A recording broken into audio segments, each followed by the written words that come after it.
Hola.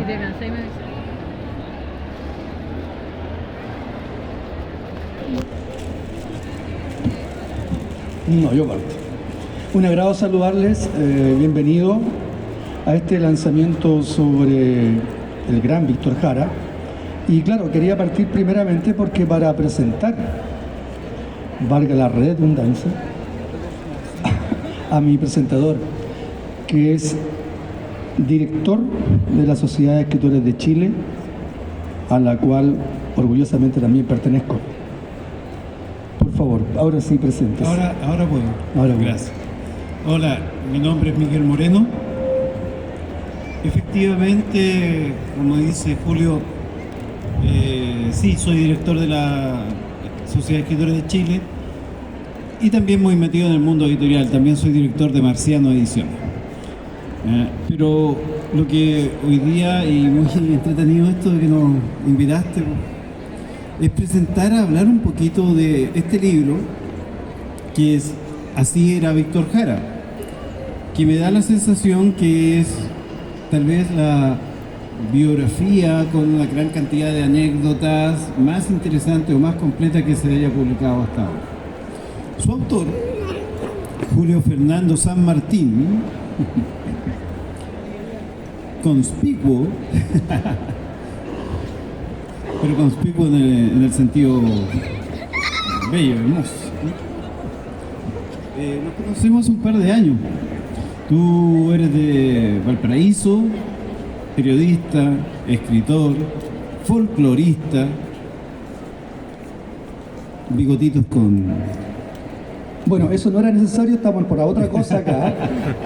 Y antes que todo, quiero que brindemos un caluroso aplauso, por favor, si me lo permiten, antes de empezar todo esto, a una gran escritora chilena, poeta, ya que estamos dentro de este contexto también, que se nos fue hace muy pocos días, que fue directora y presidenta de la Sociedad de Escritores de Chile. Me refiero a la querida Carmen Berenguer. Carmen Berenguer, sí. Es un buen dato, sí, tenía razón, había que recordar a Carmen. Bueno, hay que decir también, un poco volviendo a tu libro, que esto ha sido publicado por Trébol Ediciones, que está subiendo las escaleras, su stand, así pueden encontrar el libro y saber de qué hablamos, porque este es un libro que está bastante lleno de historias. Tú entrevistaste a mucha gente. Sí, entrevistaste a los Kids, a más de 30 personajes de la música. Esto significa que es un trabajo puntillista y con bastantes años, ya que en su momento entrevisté a Margot Loyola. Si había que escarbar sobre el momento cuando debuta oficialmente como cantante Víctor Jara, es en Moscú, en la gira por Europa, en agosto de 1961. Y ahí estaba la Margot. Entonces tenía que contármelo. Si tenía que indagar sobre ese preciso momento, tenía que también conversar con Mariela Ferreira, que es de Cuncumén, una de las fundadoras. Pero además tenía que conversar con Patricio Mansi, y llegábamos al momento de la Peña Los Parra, por ejemplo. Entonces me ha llevado bastante tiempo, hartos viajes, hartos encuentros con diferentes personajes, pero también harta investigación, hartas horas dentro de bibliotecas, tanto la Nacional como la Santiago Severino en Valparaíso, etcétera, para que llegue a este producto donde grandes personajes como los Kila y los Inti me hablan acerca de la parte de producción de su conjunto con respecto a Víctor Jara, o teatralmente con Delfina Guzmán, con Mónica Carrasco, que en estos tiempos se le reconoce por Los Venegas, que fue alumna de Víctor, con Sonia Mena, Alberto Curapel, etc. Entonces, de eso trata este libro. Es una gran cantidad de información con una gran cantidad de anécdotas. De alguna manera, tú te has desenvuelto en todo este ámbito, casi como un investigador y un periodista del espectáculo, ¿no? Además, eres muy prolífico. Hay algo que me llama mucho la atención y te lo quiero preguntar. Este libro sale con el apoyo del Fondo de la Lectura, del Libro y la Lectura del Gobierno. Pero tú has escrito el año pasado, ¿cuánto? ¿4 o 5 libros? El año pasado lancé 3. ¿Pero qué manera es? El año antepasado lancé 3, sí, claro. Y este año lanzo 7, pero eso es otro tema.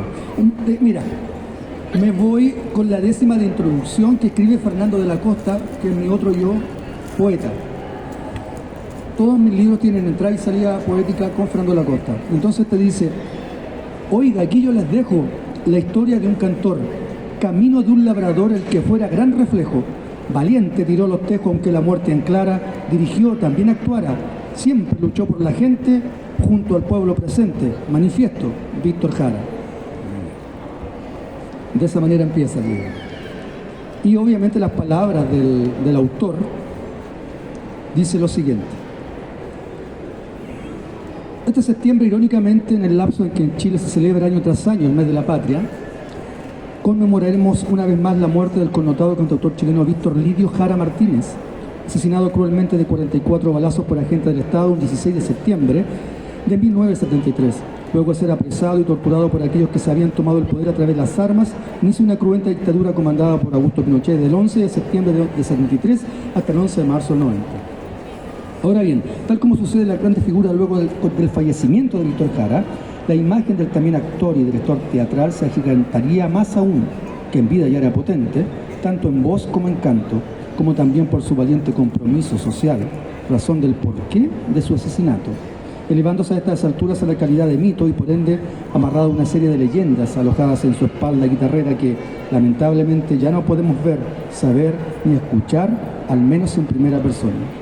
Algunos de estos dicen que, por cosas más bien personales, íntimas, no era bien mirado por el Partido Comunista Chileno, a pesar de su fuerza, trabajo y entrega política, que el cantante estadounidense Phil Hodge declaró en su momento que tanto él como con su compatriota Bob Dylan, músico, compositor y poeta, era una farsa al lado de Víctor Jara, que la creación de una de sus tantas populares canciones como Te recuerdo Amanda está inspirada en una pareja de obreros que el propio Víctor conociera, o que se la escribió a su pequeña hija de entonces 3 años de nombre, Amanda, o que se inspiró en su madre, etc.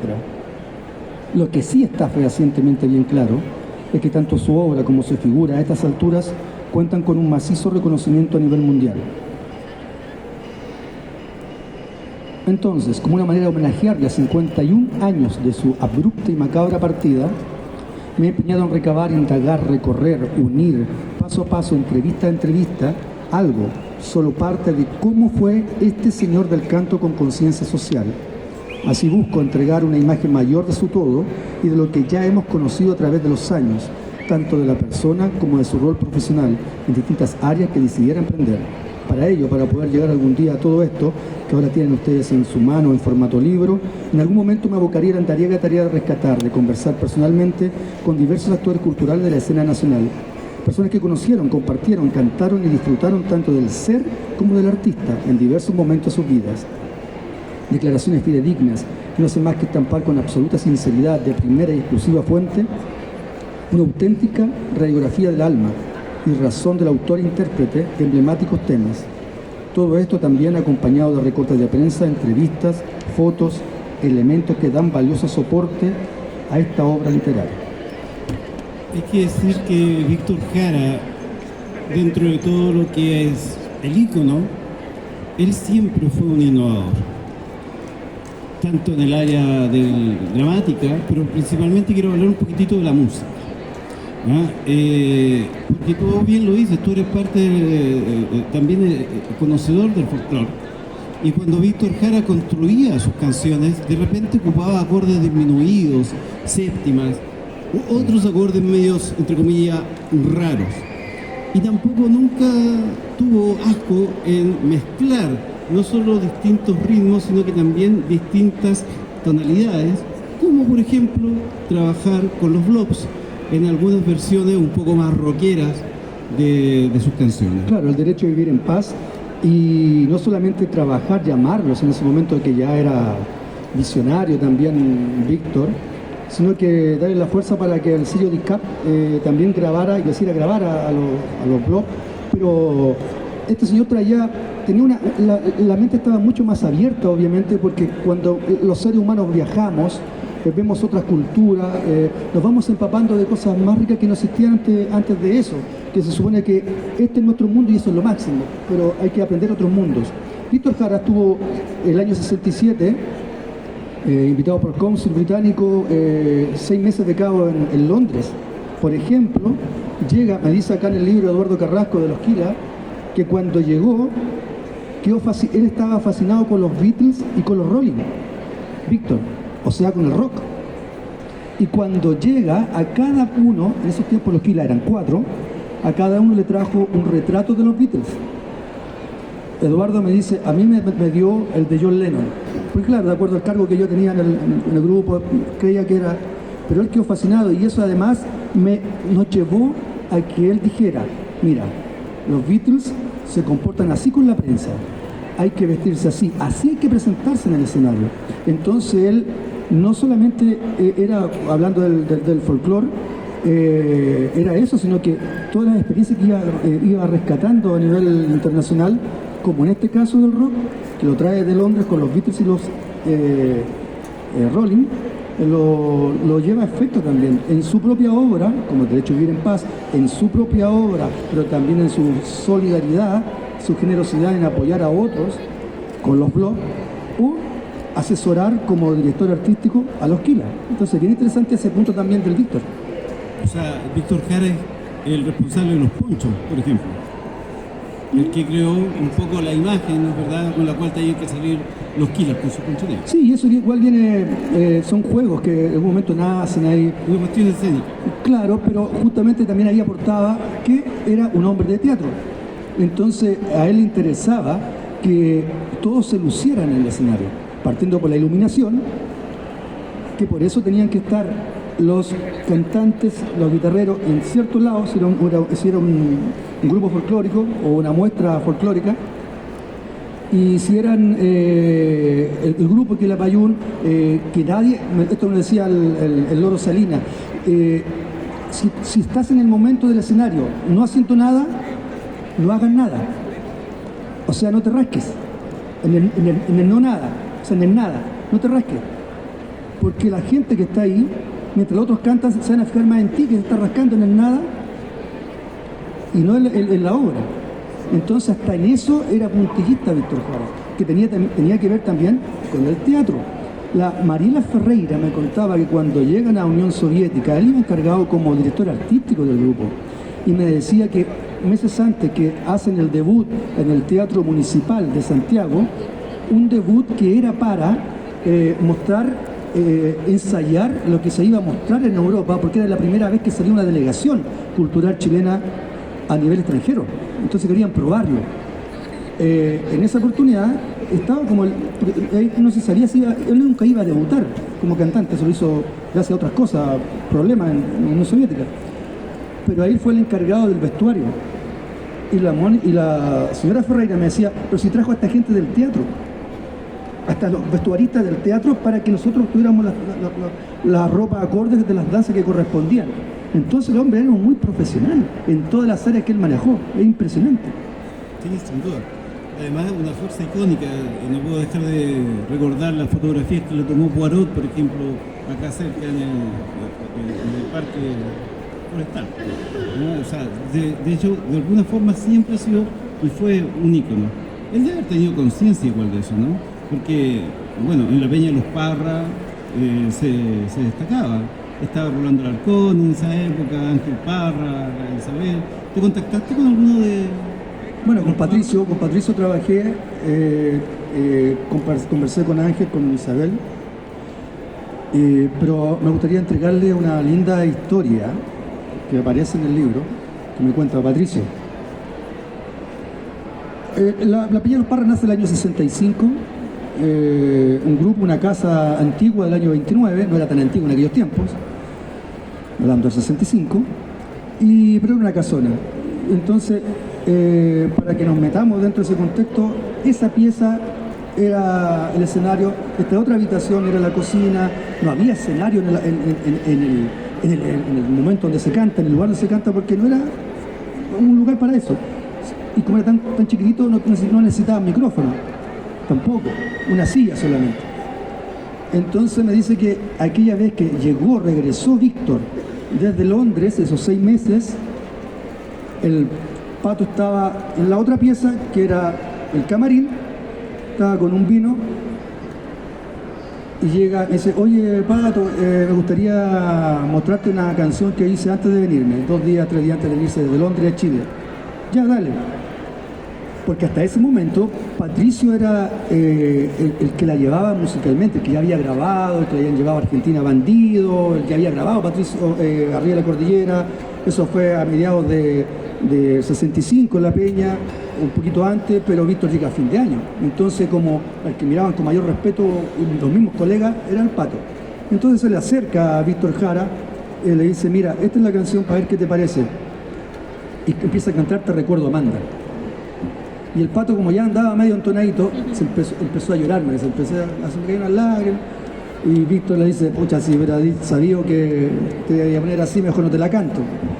Y claro, porque desde el momento estremeció a ese gran escritor, que ya era Patricio Mans, que a él estremeciera esa letra preciosa social de Recuerdo Amanda, era impresionante.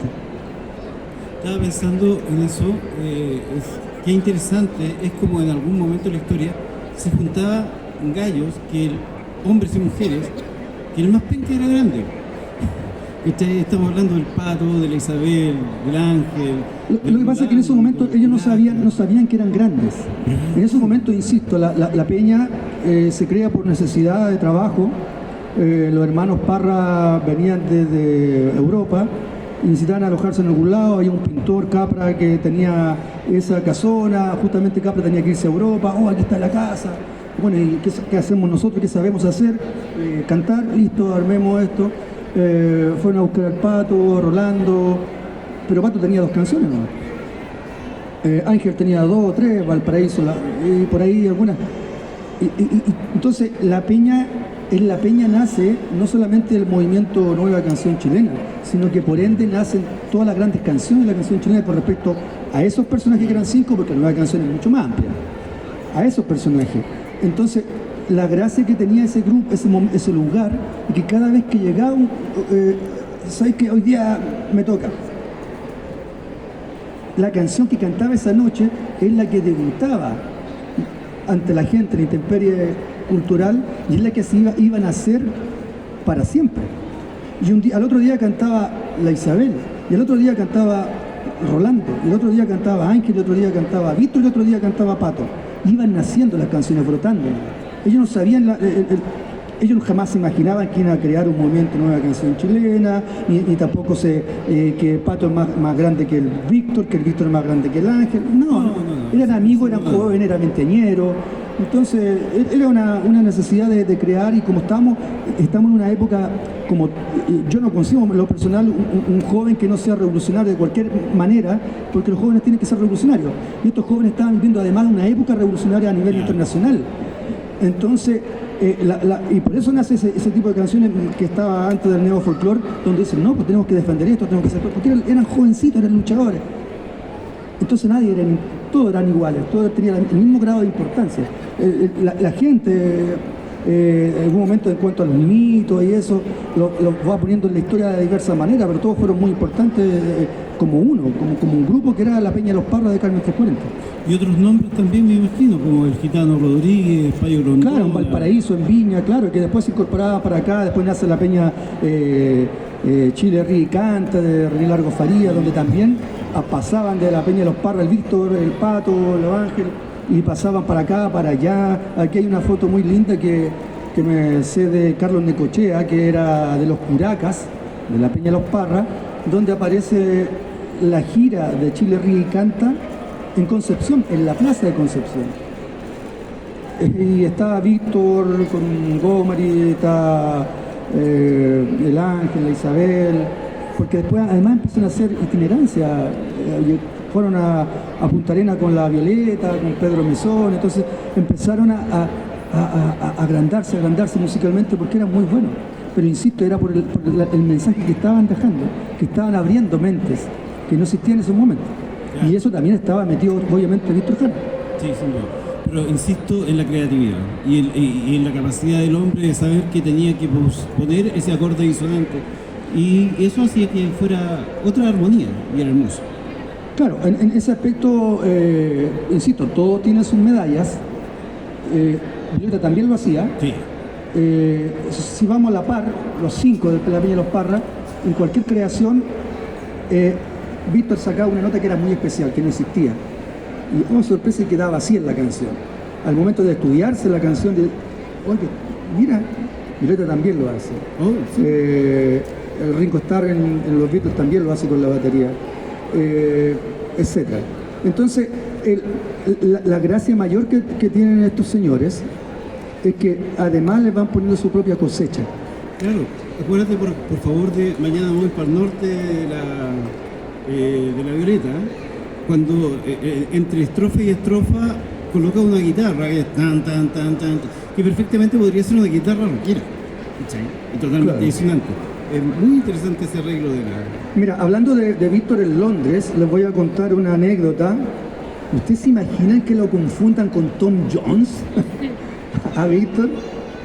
Esto también me lo cuenta Carlos Necochea de los Puracas.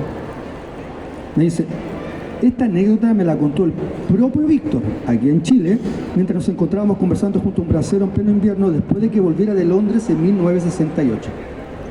Resulta que en Inglaterra se compró un Montgomery muy bonito, de un color verde precioso. Verde, ¿eh? Y Víctor me contaba que un día entró a tomarse algo un pub londinense y que de pronto comenzaron a acercarse a su mesa unas personas para pedirle un autógrafo. Claro que no era porque estaba frente al chileno Víctor Jara, sino que lo habían confundido nada menos que con Tom Jones, artista ya muy famoso por esos días, y claro, por el Montgomery y también por los rulos de Víctor. Nos reímos bastante por otro rato ese día. Mira, precisamente en esta foto, gentileza del hablante, aparece Víctor con el Montgomery verde. ¿Viste que tiene un aire a Tom Jones? Es la foto que les contaba en Concepción. Y si ustedes miran la foto, sí, se parece a Tom Jones en esos tiempos. Ahí hay una anécdota de cuando viajaba Víctor. Y también me gustaría entregarles el momento preciso, que es histórico y es necesario saber, aunque muchos amantes de Víctor, de la música, lo saben, es que cuando debuta justamente en la Unión Soviética, que fue una gira, no solamente por ese país, por diferentes ciudades de ese país, sino que por los países comunistas europeos, ¿ya? Claro. Entonces, llega la gira, la artista, la voz principal del conjunto Cuncumen era Silvia Urbina, que sería esposa de Patricio Manz. Y Silvia allá se complica de la voz, le da un resfriado fuerte, y la que era la maestra, había sido el inicio del grupo Cuncumen, era Margot Loyola, que iba invitada en la gira como gran artista. Entonces le preguntan a la maestra, oiga, ¿y a quién va a cantar ahora? Y como la maestra ya conocía la voz, el histrionismo de Víctor Jara, le dice que cante Víctor. No era la carta más adecuada para el grupo Cuncumen. Le dicen a Rolando Alarcón, que era el director artístico, ya que cante Víctor. Víctor en ese momento estaba para entrar a escena como acompañante de danzas. Eso significa que estaba vestido con hojotas, con un poncho, pantalón remangado y chupalla. No era el momento más adecuado como para que empezara a cantar como solista. En este libro está esa foto, porque la Margot Loyola en vida me cedió esa foto, que es de la prensa soviética, es la portada de la prensa soviética, donde aparece Víctor con ese traje y obviamente listo a cantar. Dice Mariela Ferreira: Silvia Urbina tenía una voz maravillosa, muy especial, y hacía en el Cuncumen un dúo muy lindo con Elia Fuentes, que a esa gira no fue. Y resulta que, encontrándonos ya en la Unión Soviética, en algún momento de la presentación, Silvia tenía que entrar al escenario para hacer un solo de canto como parte del programa. Ya estábamos todos en el teatro, a poco salir de escena, incluso vestidos cuando de repente Silvia se acerca a Rolando y le dice que no va a poder cantar porque tenía una afonía enorme, ya que se encontraba muy resfriada en esos momentos. Osvaldo Cádiz, esposo de Margot Loyola, ahora.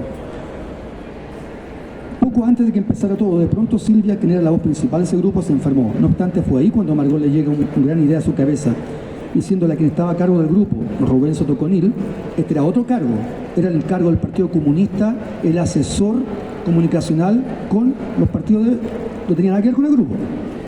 En este caso sí. Y él el que le informa a Rolando que de acuerdo a su experiencia, Víctor debía ser quien reemplazara a Silvia. Y bueno, así se hizo. Mariela Ferreira, cuando Víctor, a petición de Rolando, hace un canto campesino justo cuando los hombres del conjunto ya estaban vestidos con ojoto, un poncho y chupalla. Entonces, voy a cantar La Rosa, dijo Víctor, que era una canción recopilada por mí, dice Mariela Ferreira. ¿Y cómo le fue en ese aspecto? Le fue tan bien que Víctor termina de cantar esa tonada maravillosa y enseguida empezaron los aplausos, tremendo de todo el teatro, repleto con 5.000 personas presentes. Yo digo, se había cubierto con creces la emergencia artística, por supuesto, y no solo eso, porque cuando Víctor vuelve a bambalinas, y Rolando le dice que entre de nuevo al escenario y que vuelva a saludar al público, y así lo hace, y le empiezan a caer flores rojas de la platea. La canción que él le llama Rosa es Aquí te traigo una rosa. Aquí te traigo una rosa, en el campo la recogí, la matá quedó llorando como lloro yo por ti. Mariela Ferreira sentencia, yo creo que ahí Víctor tomó conciencia de que él podría llegar al público con su mensaje a través del canto, ya que realmente lograba emocionar.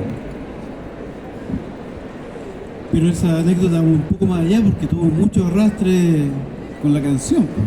Se acercaban muchas chicas, chicos también a darle flores a Víctor, ¿no es verdad? Cosa que también Víctor se sentía un poco cohibido con ese reconocimiento. Claro, Víctor tenía una personalidad bien especial. En el escenario era muy impresionante su histrionismo, sobre todo por lo teatral, pero bajo el escenario era más bien callado, era sonreía muy lindo, pero también era muy para adentro, cuando andaba en la gira, cuando andaba en los buses, cuando andaba en los aviones, a veces se sentaba solo, se iba atrás. Y acá justamente en aquellos tiempos, en Unión Soviética, viajaron entonces a Stalingrado, a Leningrado, que ahora tienen otro nombre, ¿cierto? Y hubo gente, incluso niñas que lo siguieron a esa presentación después de haberlo escuchado en Moscú, y también tiraron rosas y todo eso. Entonces, desde el momento primero, él logra encantar al público, pero no al público chileno, porque eso es muy impresionante, porque era un público que ni siquiera entendía la lengua, todo no entendía la lengua castellana. Entonces es impresionante. Era lo que él transmitía con su interpretación. Claro. Pero era revoltoso también, hay esa anécdota. Mira, yo tengo harta información de Víctor en realidad de la antigua revista La Bicicleta, desde los años 80, muy interesante la revista. Y hay una foto en donde aparece en el fondo de un bus con los Inti son, ¿sí? Muchos han visto esa foto, yo creo. Bien conocida. Que aparece atrás en el fondo Víctor, y atrás, adelante, en primer plano de la foto, a lo mejor no se logra apreciar porque están muy jóvenes, están algunos con pelo, con cabello, pero es José Cebes y el Loro Salinas. Claro. ¿Ya? Y esa anécdota, no recuerdo si me la contó José Cebes o justamente el Loro, para el libro, obviamente, y es muy interesante. Aquí está, es José Cebes, Inti Illimani. En ese momento estaba de ministro del Interior el general del Ejército Carlos Prat. Había también parte de la juventud mucha iniciativa para realizar trabajo voluntario en beneficio de los que vivían en las poblaciones. Dentro de aquello, en algún momento, Gladys Marín, quien era la secretaria general de la Juventud Comunista, invita a don Carlos Prat a que vaya a hacer una visita a un campo de voluntarios en la localidad de Huin, donde estaban haciendo canales de regadíos tan necesarios para los campesinos que allí habitaban. Y la gran sorpresa es que aceptó. Nosotros también fuimos con Víctor y resulta que cuando estábamos subiendo una tarima, vimos esa imagen de un general del ejército como Carlos Prat junto a Gladys Marín, poniendo toda la esperanza de que en ese diálogo habría respeto. Con la misma alegría que nos había dado lo que habíamos visto, Recuerdo que al irnos, aquí vamos a la foto, ya a bordo de un microbús en el que nos trasladamos, felices, en un momento paramos en un puesto de sandías y melones.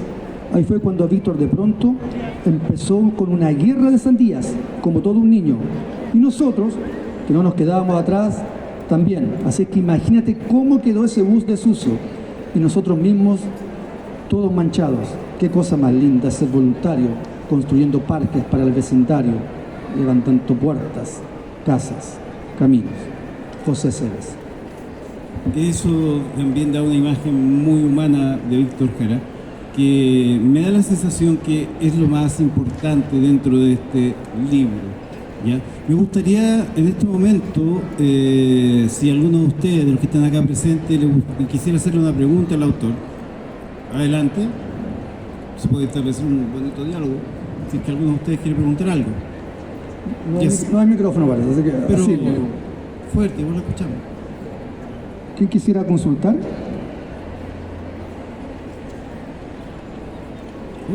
Es medio claro entonces. Bueno, seguiremos con la peña de los Parra. Algo que tampoco se sabe, insisto, esto es un libro de primera fuente, era una biografía pero radiográfica, contada por quienes lo conocieron. Carlos Necochea recuerda un episodio entre Ángel, Víctor y su persona, Ángel Parra. Dentro de la peña no había cargos, había aprovechamientos. ¿En serio? ¿Por qué razón? Porque, por ejemplo, de repente se me acercaba Ángel y me decía: Carlos, por favor resuelve eso tú, que Víctor está reclamando porque estamos pagando muy poco. Y era tan así, reclamaba harto Víctor sobre el sueldo.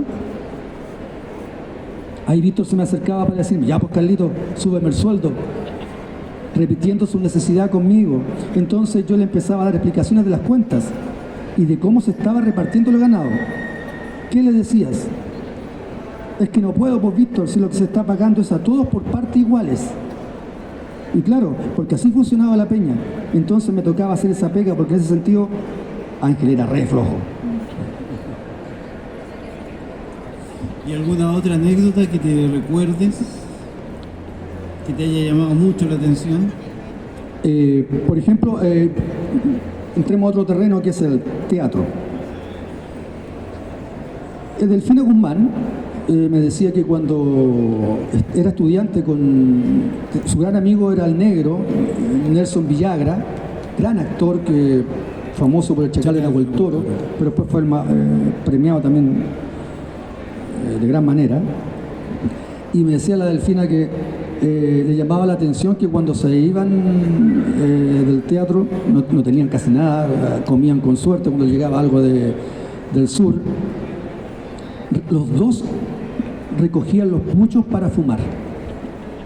Eso siempre le llamó la atención. Víctor y Nelson recogían puchos para poder fumar. Es un cigarrito, y hago el nexo con el cigarrito, porque muchos creen hasta el día de hoy que el cigarrito es de Víctor, y no. Él lo rescató un compositor en el sur de Chile. Esa es otra anécdota de teatro, basada entregada por la Delfina, pero tiene que ver con el canto también. Claro. Y tú me contabas la otra vez, porque hay mucha gente que piensa que Víctor había nacido hacia el sur y no, era santiaguino. Eso es muy interesante en este libro. Como digo, esta es una biografía muy diferente a las ocurridas, a las que han nacido, perdón. Y claro, soy puntillista, investigador. Y como estos señores me van entregando primeros datos de sus fuentes, su corazón, su cabeza, su mente, sus ceseras, dentro de lo mío, me encuentro con una gran sorpresa. Porque si yo les pregunto a todos los que están acá dónde nació, me van a decir en Chillán. Voy a leer el capítulo completo. Ella dijo que no. Ella, una señora, dijo no. ¿No? ¿No nació en Chillán? No nació en Chile. No es palo blanco mío, ¿ah? Digo, la crisis económica, 29-32, Partido Conservador. Ya. A ver, contexto. Dentro de esta sociedad chilena, de este panorama tan solador que aquí lo describo, para el sector más atribulado de la población de esos plazos, Viene a la vida un nuevo ser producto del amor entre los ciudadanos chilenos Amanda Martínez Martínez, dueña de casa, cantora y guitarrera, nacida en Santiago, y Manuel Jara Piña, hombre acostumbrado a la faena campesina, oriundo de Maipú. Tal alumbramiento ocurre el día 28 de septiembre de 1932 en Santiago de Chile a las 5 de la tarde en su hogar ubicado en calle Ramírez 72. Es atendido por la partera Aida Miranda, viuda de Lillo. La inscripción oficial del recién nacido en el registro civil, realizada personalmente por su madre, ocurre 2 semanas después, el 14 de octubre de 1932. Ella declara ahí tener a la fecha 30 años y residir, o sea, lo repite, y residir en calle Ramírez 72, al igual que su esposo. El bebé era bautizado ante el credo católico como Víctor Lidio Jara Martínez. Un dato más que interesante, fresco, sobre todo para los fervientes admiradores de Víctor, por extirpar de raíz la primigenia idea de que había nacido en la sureña y rural región de Ñuble, por entonces parte del Biobío. Y en el libro está, por supuesto, el certificado. No hay dudas, incluyendo el nombre de la partera. Y hay otro documento más adelante donde también tiene que ver con el registro civil y donde está que se casa con Joan Turner, tal fecha, y obviamente sale la fecha de donde nace el Pau, o sea, Víctor. O sea, está clarito que es capitalino y no sureño o chillanejo. Te propongo, antes de ir finalizando, ¿Nos queda? Sí. Yo les voy a entregar a nuestros queridos oyentes esta furia del libro que no tiene nada de furia. Estamos todos agradados. Anécdotas precisamente de algunos de estos grandes entrevistados. Mariela Ferreira, Cuncumén. En la antigua Unión Soviética, en sus colegios era el alemán el idioma que se enseñaba. Y resulta que yo había estudiado 10 años esa lengua en Chile, precisamente en el colegio alemán. Entonces, cuando estábamos en gira por sus ciudades, en esas salidas que hacíamos por la noche junto a Víctor, él me llamaba para traducirles a los viejitos que nos hablaban en ese idioma, bautizándome incluso como la Romy. Oye, Romy, ven para acá. Romy Schneider, una gran actriz europea muy famosa por esos años. Por eso él me decía de esta manera: Romy, ven a decirme qué están diciendo estos caballeros. Romy, pregúntale por qué tal cosa. Por ejemplo, pudimos salir muy bien del paso y bueno, todos nosotros. Delfina Guzmán. Él se casó con una europea, Joan Turner. Y esta mezcla de chillanejo con gringa era muy especial. Por ejemplo, entre las funciones sobre los ensayos hacíamos un descanso para comer, para un pequeño picnic. Ahí aparecía Víctor con un sándwich de dulce de membrillo con queso, que para nosotros era lo más raro que había en Chile. Algo que en lo personal me daba la rabia más grande porque consideraba que Víctor estaba haciendo un atentado en contra de la chilenidad. A Nelson, su amigo, Villagra, le pasaba lo mismo, diciéndole sus cosas, pero un buen chileno. Carlos Necochea, Uracas. Siempre nos íbamos con Víctor a conversar en una fuente de soda muy concurrida en Santiago, la que se ubicaba entre las esquinas de San Francisco con Alameda, en Santiago. Llegábamos y pedíamos un té ruso. Mira qué sanos. Él lo llamaba así, y como había andado por Unión Soviética, supongo que era cierto. Así que nunca le pregunté sobre su origen. ¿Cómo era? Un té con una torreja de limón encima, el que siempre lo tomábamos afuera del local que se llamaba Las Palmeras, porque precisamente nos daban unas pequeñitas palmeras para acompañar los té. Ahí estábamos hasta como las 2 o 3 de la madrugada arreglando el mundo, después de terminada la Peña de los Papas. Lo divertido de todo esto es que ambos poníamos una servilleta sobre el té. Ahí Víctor encendía un cigarrillo y comenzaba a quemar de a poco las servilletas. Este ejercicio terminaba cuando a uno de los dos se le caía la servilleta adentro, debiendo pagar la cuenta. El problema es que nunca perdía.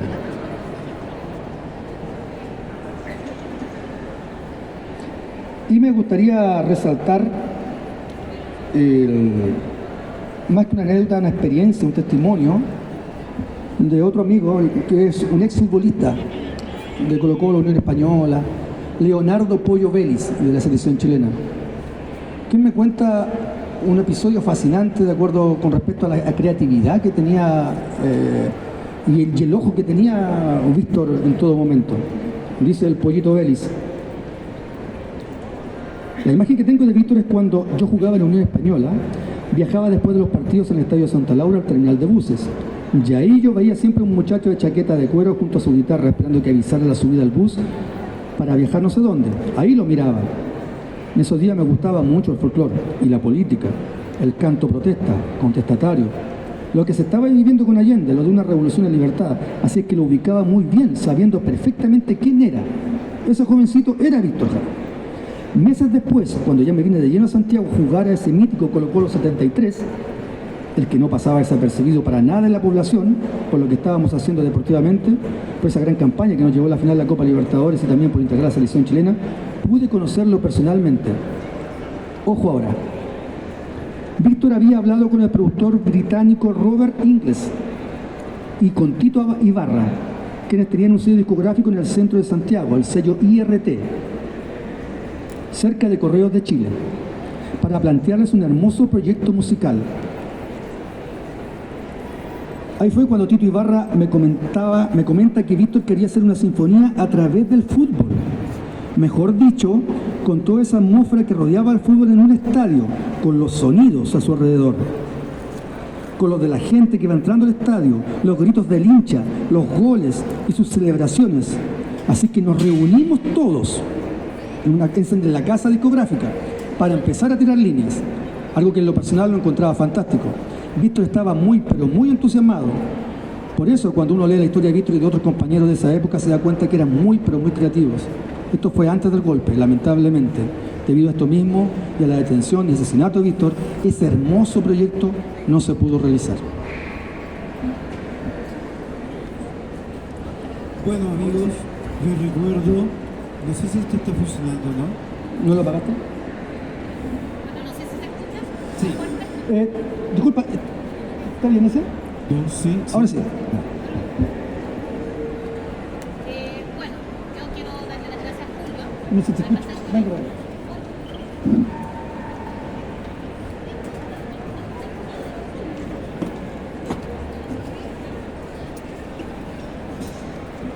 Bueno, Julio, asiento. Asiento, guachalomo, filete. Primero quiero dar las gracias a Julio, un gran escritor, un gran hombre, un gran amigo. Yo soy gestor cultural, con más de 15 años de experiencia en el mundo tan bonito del mundo de las letras, el mundo de la cultura. Conocí a Julio hace varios años atrás, confié en él, me preguntó en un momento con qué editorial trabajar. Le dije con Trébol Ediciones. Llegó a Trébol y se surgió una gran amistad y con la editorial también. Y felicitarte porque creo que un autor que en 3 años publique 11 libros, 11 obras, creo que merece un reconocimiento, más aún que esas 11 obras sean premiadas por el Fondo del Libro. Financiadas las 11 publicaciones a través del Fondo del Libro, esta a través del concurso 2023. Ya tienes en Trébol Ediciones 5 obras publicadas. Este año vienen 6, dentro de ellas una colección. Así que más que nada vine hoy día a acompañarte, llegué un poquito tarde, pero quería decirte el cariño, el agradecimiento, la confianza y felicitarte por todo el trabajo que has hecho. Muchas gracias. Muchas gracias. María Teresa Vega, Trébol Ediciones, y sí, el primer libro con ella fue Las comadres Margot Loyola recuerda a Violeta. Y aquí seguimos. Isidora Aguirre, Lucho Gatica, Gonzalo Roja. Y todavía hay mucha tinta que tienes que derramar. Ahora sí, ¿alguna pregunta? Por favor. Lamentablemente tienes que acercarte un poquito porque no tenemos micrófono.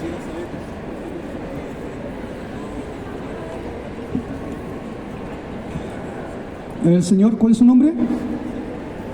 Don Marcelo me pregunta cuánto tiempo me tocó recabar la información para este libro.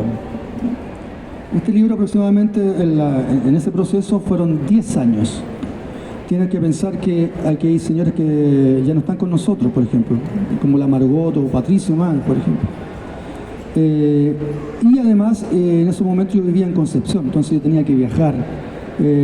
Mío también es el libro Lalo Parra, El tío de Chile. Entonces, por ejemplo, cuando venía a hacer esta entrevista, ya rescataba a Víctor. Cuando estaba con la Margot, rescataba. Cuando con Pato para otra cosa, rescataba a Víctor. Ya estaba en mente. Cuando estaba con los Kila, con los Inti, entonces se fue armando después investigaciones en terreno, las bibliotecas, ahí el ratón de biblioteca, libro en revista, buscar. Entonces, así nace, pero la mayoría de mis libros, si se ven que, como decía María Teresa o acá el colega de los escritores, hizo tres libros, claro, ahora se ven como mucho, pero el producto tiene un proceso bastante largo detrás, que ahora se están naciendo como un libro. Pero sí, yo soy muy puntillista.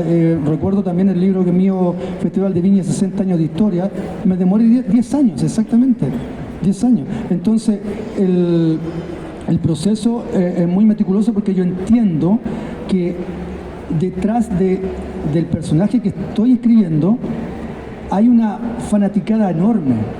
En la mayoría de los personajes hay fundaciones también. Además son personajes internacionales. Entonces uno tiene que ser exhaustivo, tiene que ser totalmente profesional. Aquí no pueden haber los posibles, los creo. Con respecto a mi literatura, puede ser en otro libro, pero en lo mío, la pluma mía no me lo permite. Entonces, por eso yo me demoro. Y ese producto de 10 años, y se presentó el año pasado, que se cumple 50 años de la muerte de Víctor. No es menor. El año pasado lancé el libro Vicente Bianchi y Pablo Neruda, y era a 100 años de que lanzó el primer libro Pablo Neruda.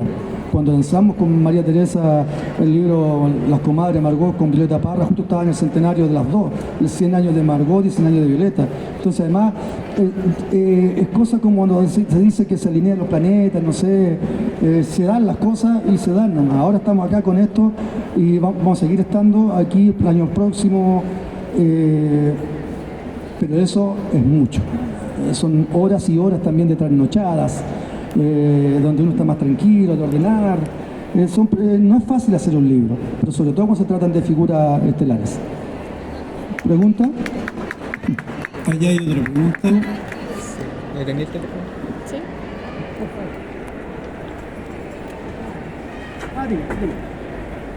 No, encantado por el libro, me parece súper innovador.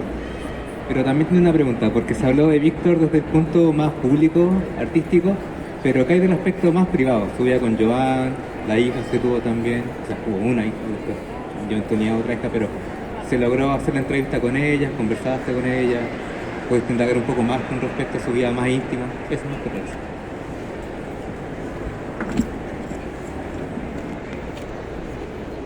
Con respecto a la vida muy íntima, no me metí tanto, pero sí como contexto, tengo que irlo poniendo, que obviamente primero estaba con Bunster, tenían una hija, y luego se casa, y por qué entonces, porque yo no quería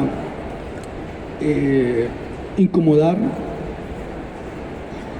a una mujer que era ya muy longeva, y que lo aprendí con la Margot, que murió a los 96, y con Gonzalo Rojas, que murió muy longevo también.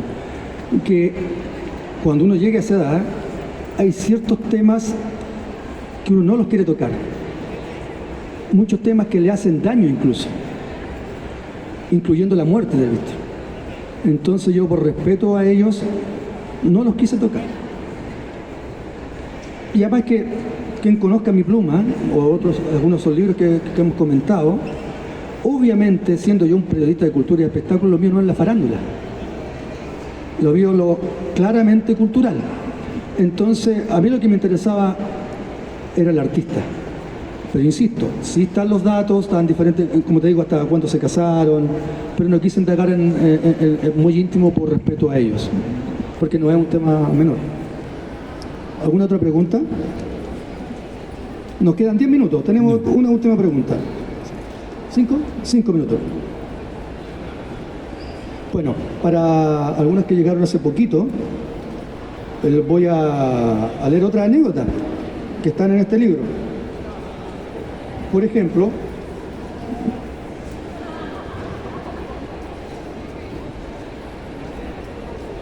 dice don Eduardo Carrasco, el director de Quilapayún. Esto es bien interesante, era bien chileno, ojo.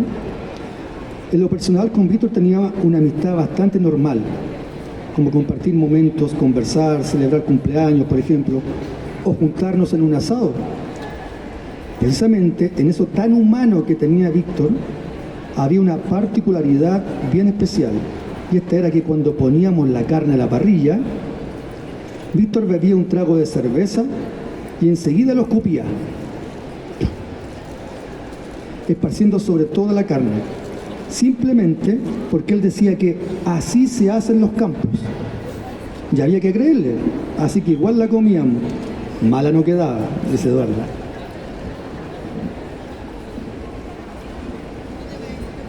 Mónica Carrasco, actriz.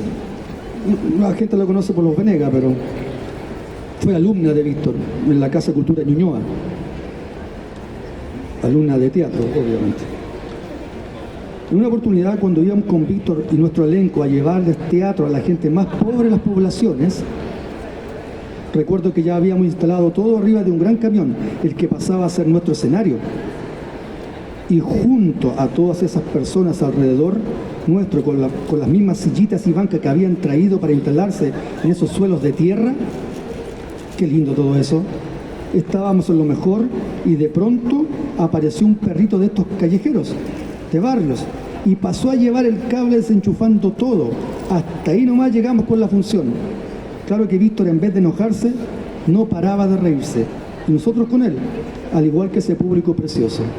Otra anécdota cuando llevaba, porque cuando hizo esos talleres en la Casa de Cultura Ñuñoa, esa otra grandeza que tenía Víctor, siendo actores no profesionales y de talleres, de igual manera sus obras sí debían, de acuerdo a su conciencia, ser presentadas en las poblaciones, ser estrenadas, y los llevaba a las poblaciones para que se estrenaran esas obras.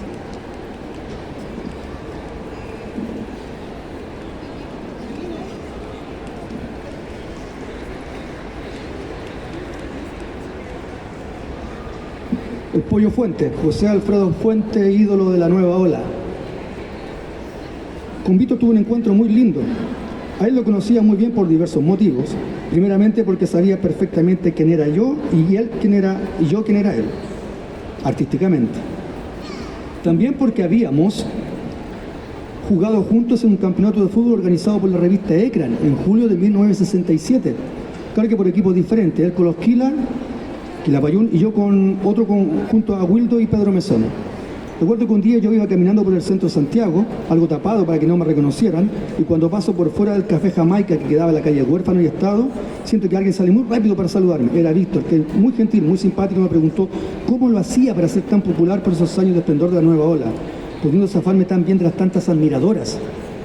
Obviamente nos reímos bastante. Lo lindo, algo que supe muy reciente, gracias a un escritor, era que él quería grabar a dúo un tema conmigo. Qué hermoso hubiera sido, sabiendo que yo lo admiraba a él mucho. Ese partido de fútbol, que es de la revista, está acá la trama, y nace gracias a Víctor Jara. Una conversación que tienen como una rivalidad entre periodistas, y nace el campeonato que fue muy famoso en ese tiempo con todos los artistas del momento. Además, porque también le gustaba el fútbol. Eso. Muchas gracias, Julio. Muchas gracias a todos ustedes. Y recuerden que este libro, muy interesante, lo pueden comprar en el stand 44 en Trébol Ediciones. Muchas gracias por estar acá.